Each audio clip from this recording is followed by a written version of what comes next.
Welcome to the Beyond Deadlines podcast, where we tackle challenges that planning and schedule leaders come across on a day-to-day basis. My name is Greg Lawton, and I'm the CEO of an AI management company called Nodes and Links.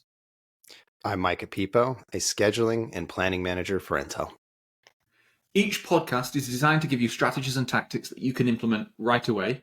And today, I'm in the hot seat because just before this podcast recording, Micah started grilling me on the different policies and procedures of how people actually get promoted in organizations, and we're throwing both back and forth some ideas. So Micah decided that today is my turn to get grilled. So, Micah, I'll hand over the mic to you. We haven't prepped this, so I hope I can hold my own. Yeah. Well, let's start as the first promotion. And we'll go through a series of promotions. So, and I'm going to cut you off if you start to ramble, because people want to know this information quickly and succinctly. And we're also short on time.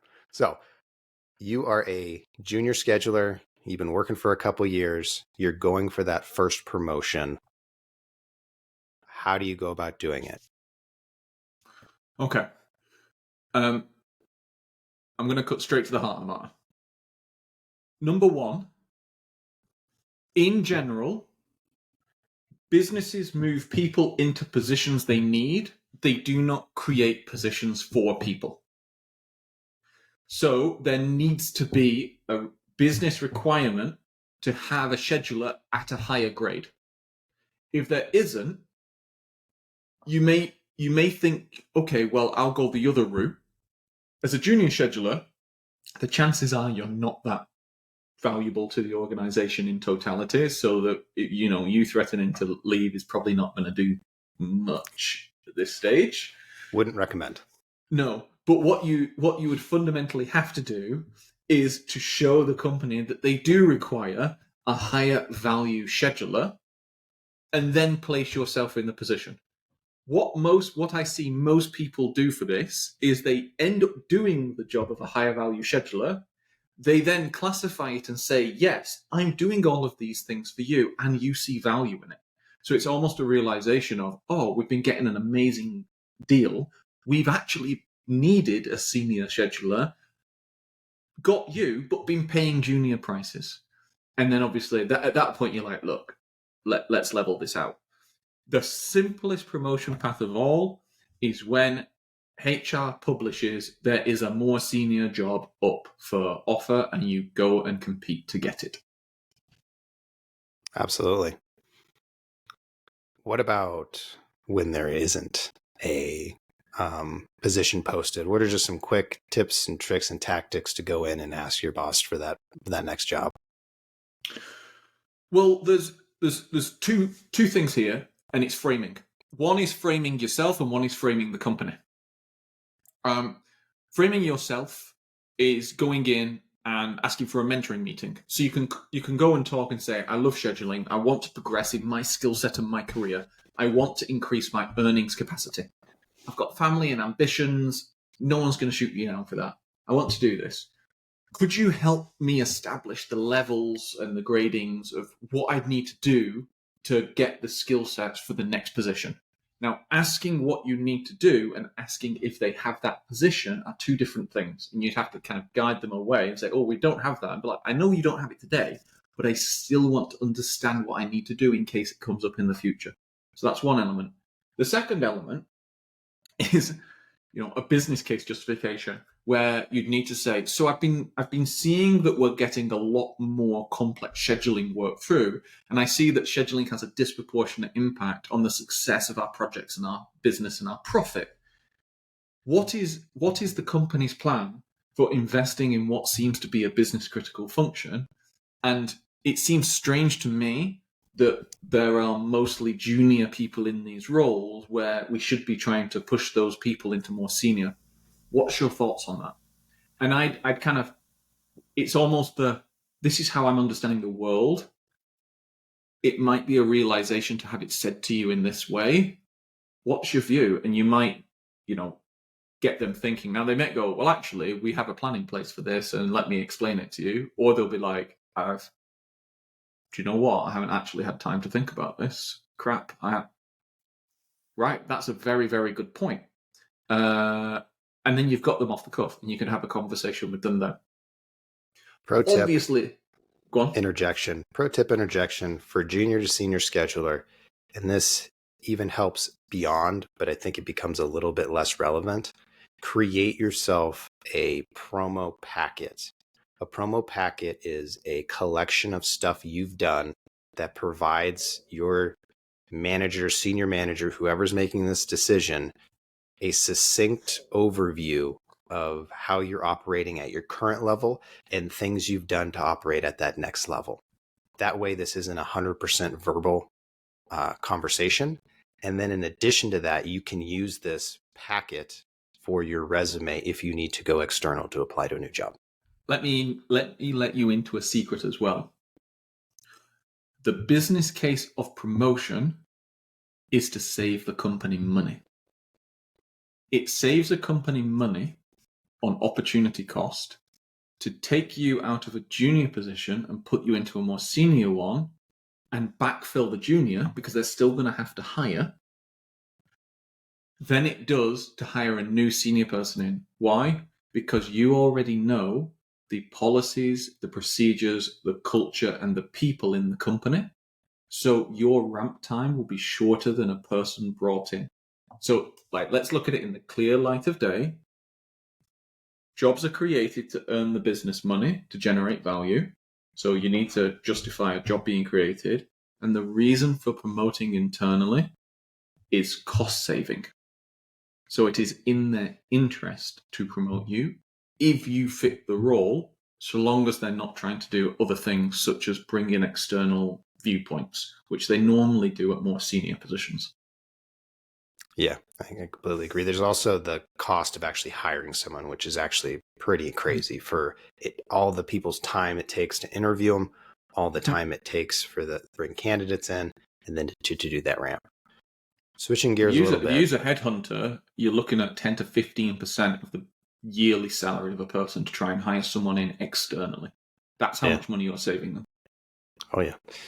So now we kind of transition from junior to senior. And now you want to go from a senior scheduler or a senior planner or a senior project manager into management. What does that promotion process look like?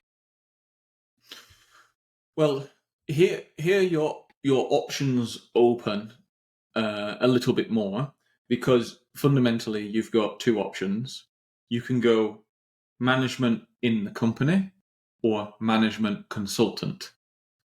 Management consultant are people who have very, very precise skill sets that can be in management or can be in, for example, detailed scheduling, like forensic schedulers are normally management consultants.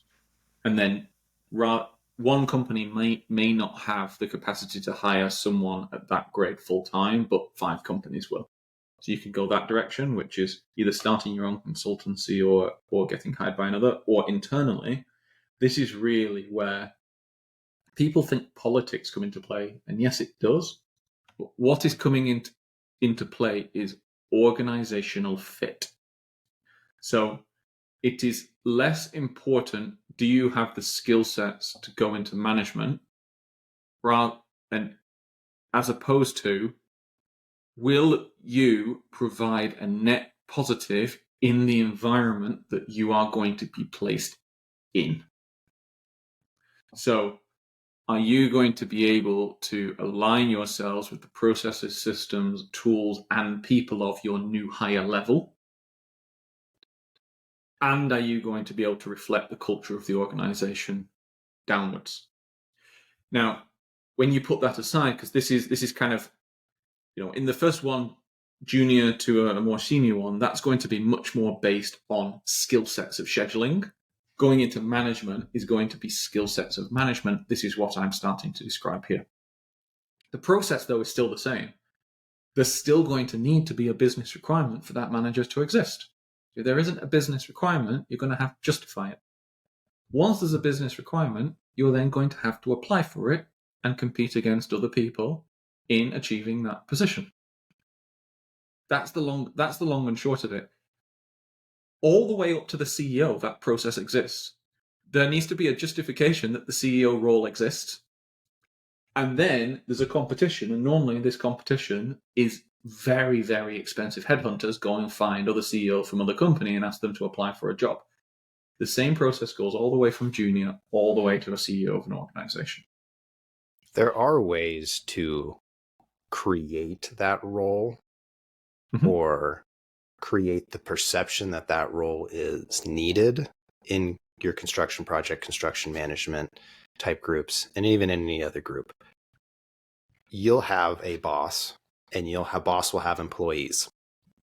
At a certain point in time, if your organization is growing, the boss gets too many employees. The issue with that is now her time is spread across her employees, and that actually becomes a problem for her. So if an organization started out with 2-3 schedulers, and now all of a sudden it's 6, that's where if you're sitting in your chair thinking about strategically how you're going to position yourself, as that growth starts to happen, you can go to your boss, isn't it getting challenging to manage all of these people? Wouldn't it be easier if we had a single point of contact and directional, strategic vision going across it? And you can start to kind of get your toe in the door, I've noticed, and help push that conversation. But you have to be aware that that's going on in the background. And that's where I would say one of several things that senior schedulers get stuck on is they're solely focused on the technical. They master P6 scheduling, and then they want to go build dashboards, and then they want to go just give me data, give me process. I will be the best scheduler ever. And they're missing that game that's being played at the organization level where people are being hired. Well, this boss can't manage 6 schedulers. There needs to be a schedule manager. How can you slide into that position and best put yourself ready for that competition? I totally agree. I just think, because we're being quick on this episode, I'll just give you 5 rules of management here, because management is a profession in itself. Being a manager of schedulers simply means that you understand the requirements of scheduling, but you are fundamentally a manager. In that regard, it is sometimes easier to hire a good manager and teach them scheduling than it is to hire a scheduler and promote them to management, because scheduling is about the detailed knowledge of the tasks of scheduling and the construction. Management is about the knowledge of people. So here's 5. Number 1, the span of control of a manager stops at about 6 to 8. People can't properly manage more than 6 to 8 people directly. It's too much. So if you see a team growing past that, they'll need some kind of manager. Number 2, the whole point of a manager is to increase the productivity of the team. The business case is this. I have 5 people. I can hire a 6th. So I have 5 units of work. If I hire a 6, I get 6 units of work. What if I hired a manager? Well, hiring a manager, if I manage to increase the productivity of those 5 people by more than 20%, the manager is better because I get more output. So that's number 2. Number 3, management is about 3 things. It is about people, processes, and purpose. Purpose is objectives, key results, measurables, smart deliverables, etc., packages of work. People is actually about team structuring, writing role profiles, interviewing, hiring, bringing on board, and then going through the cycle of giving them objectives, setting up procedures for measuring those, training them, coaching them, performance managing them, etc. And then the third, which is processes, is cycle times, monthly reviews, standards of work expectations, these kinds of things. And there's lists under this which you can kind of just tick off. The 4th element is anybody can learn this. Anybody can learn good management, not leadership. Leadership is something different. Management of people. And number 5, businesses break if they don't have good managers. So making the business case for a good manager, if the span of control is getting to like 8 or 10, is really easy compared to making the business case for a more technical role. Like, people who have built companies will just go, crap, I've got too many people and not enough guidance. Well, there you Off go, the top of my folks. head, those are 5 points. The five key. It kind of was more like 8 points because you broke down people, processes, and purpose. So Well, I explained I'm them, gonna but call yeah. it like 6.5 points. You know. Yeah. I mean, to me, to sum up the conversation, if you're looking to make that sort of growth, if you're looking to continue on, to me, you have to open up your purview. You have to open up your vision and start looking at things a little bit differently, other than just, I am a scheduler. This is how I schedule. I'm a planner. This is how I plan. You need to open those up and realize there is a corporate game being played around you. There are different sorts of mechanisms to get promoted, and you're going to have to work yourself to position it. Because, like Greg said earlier in the show, in most cases, people aren't going to just give you a job. You're going to have to go out there and get that job. I would finally add to this about how I would, if I was coaching or mentoring someone in this, how I would heavily challenge them on thinking. So if someone came to me and said, I'm a scheduler, I want to earn 3 times as much, I'm like, cool. Do you want to be a scheduler or do you want to earn 3 times as much? Which one is it? Yeah. And then if they said, look, I want to earn 3 times as much, but my skill set is a scheduler, I'm like, okay, right. So the schedule is the tools I've got to work with to help you get 3 times as much. But if the goal is earning 3 times as much, let's cut the shit. The goal is money. So what are you on now? If they said, okay, well, I'm on 80K now, I go, right, 3 times that is 240. Cool. Go and find me all of the jobs in your company that they're paying 240 for. Go to HR. Hey, I've got an aspiration to earn 240. What roles kind of pay in that banding? They'll come back with all these jobs. Now, obviously, the ones you've currently got the skill sets for are scheduling. So if there's a scheduling job that pays 240, awesome, we're in a winner. If there isn't, if it's things like project controls director, or it's things like commercial director or something, then I'd be sitting you down and going, right, well, we need to get you some more skill sets because you ain't gonna triple it with the skill sets you have. In America, you can quite easily get above 200 in good scheduling roles. So I'd be like, cool, that's where we're going. And I'd be sitting down with that job description, breaking it down into all of the capabilities that you have to show. So a capability is the ability to do something and the evidence to show that you have done it. I'd be breaking all of that down, and it'd be a tick list. It'd be like, have you led multidisciplinary teams across geographies? No. Right. How do you do it in the next 2 months? Like, I don't give a shit that it was some charity event and you were putting on a car wash. I care that I can tick a box saying I ran multidisciplinary teams across Yeah. multiple geographies. And shout out to Micah's promo packet, where if you take Greg's approach now and you apply that, you're actually saving the things you do over time and creating them into short snippets based on evidence. When you actually do go to cross that barrier, you're sliding a piece of paper across the table, not going back 6 months trying to remember what the heck you did at that charity event. The game of promotion is the game of promotion. It is not the game of working. They are two different things. And if people think working is the same as promotion, well, to be honest, just look to the person who's been in the same job for 20 years. And then look at the person who's switching jobs every 18 months. They're 30 years old and they're on 200K a year. The game is promotion, not the work. Now, if you're amazing at the work, is it right that you get promoted? Yes, but only if you're also good at the game of promotion. So I think this is a reality check that I tell people that I mentor sometimes is, if you're not getting promoted, it means you suck at the game of promotion. Let's be very clear at this. You suck. But here's the thing. Take. The game of promotion is a game. It's skills. You can learn it and get better. When I was born, I was crap at all games. I couldn't walk. I hadn't learned to walk yet. And then I learned to. So we've all done it. So I'd be like, if you want to get good at promotion, here you go. I'd be like, set your objectives, do this, go through Micah's packet, etc., and just start practicing. Yeah, I don't believe that. I think you came out of the womb deadlifting 550 and running startups, and it was really awkward. You had that full beard too. Your mom's like, "What did I just give birth to?" No, according to my mum, what I'd like to do is I'd like to run out into the garden when I didn't have a nappy on, squat, and poo on the flowers is what I like to do apparently as a kid.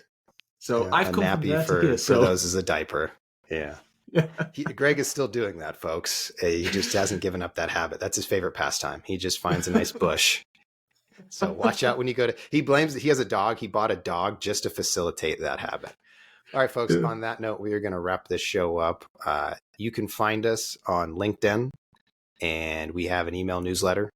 But if you like what you're hearing, please share with your friends. We'd love to grow this community, grow this network. The more people we can add on, the easier it becomes for us, and the more ideas we get back from you. So if you have any ideas on future shows or content you would like to see or hear from us, please do share. With that, have a great week, and we'll see you next time.